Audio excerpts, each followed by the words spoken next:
My name is Yahya Khairi Abdul Rahman, and I'm very delighted to be with you here today to start a series of conversations on discovering the last of all faith and ways of life, the faith of Islam.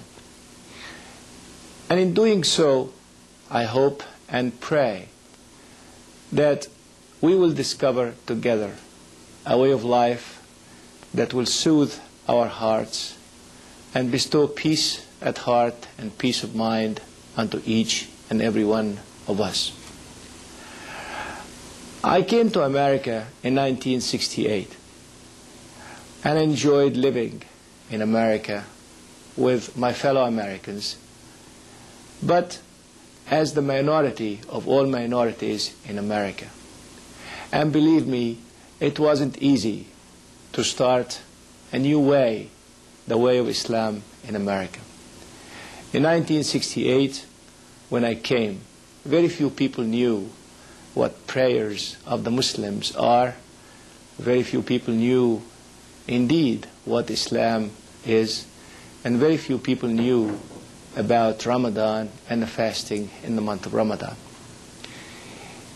I came to live with many decent Americans who didn't know about Islam, and when they started getting to know Muslim students and Muslim families, they were so interested that they started reading more about Islam and eventually accepted the faith and became Muslims.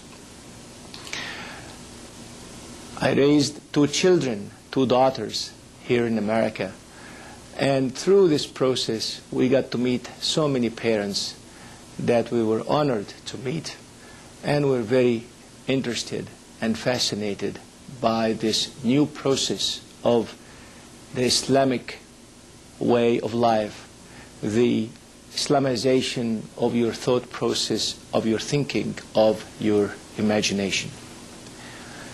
My purpose of doing this is very simple, and that is, first, to introduce you to something that you probably haven't heard about, or you probably have heard about, but from a dimension or an angle that may not have piqued your interest.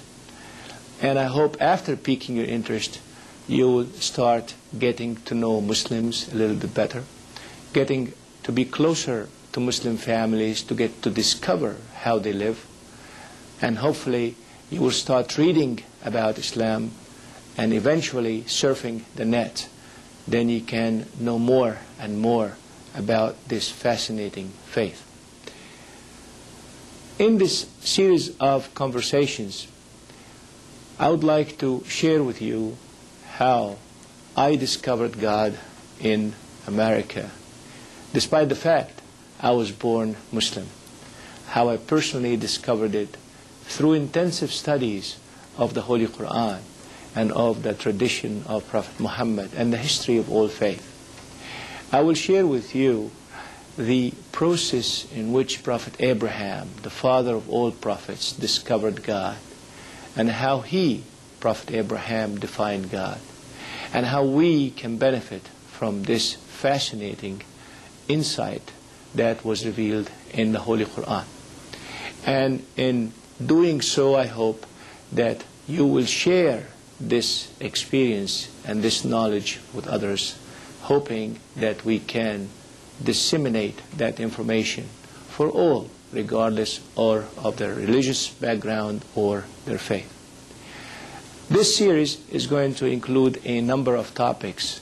The first major topic is Almighty God. Who is God? God of all people, God of all faith, and how we discover God, learning from the experiences Prophet Abraham went through. And then we're going to learn also about the creation of man, how man was created, for what purpose man was created, and the trust that was given to man. When I say man, it doesn't mean only males. Man means male and female. The trust of the power of being able to make a decision, the power of using our mental capabilities to decide on a certain way of life, on a certain direction that we have to take.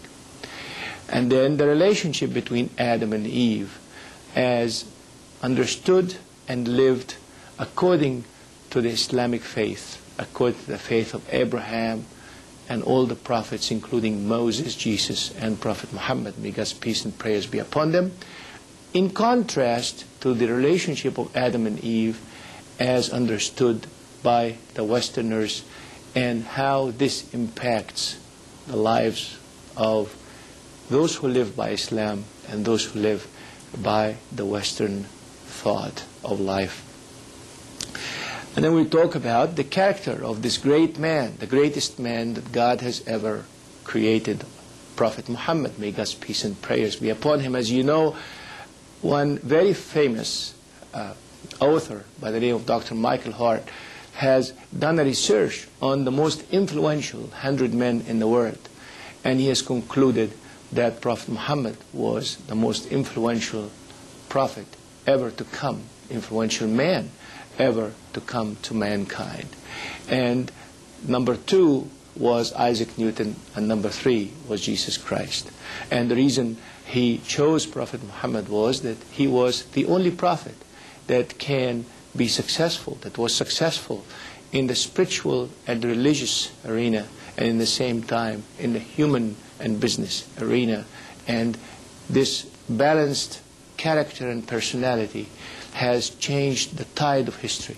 So we want to discover the character of this man, how he went through his thinking process, and we want to also discover the strategies used by Prophet Muhammad to change the world, starting with one man in Arabia more than 1420 years ago, and making it what it is today, about 1.2 billion Muslims.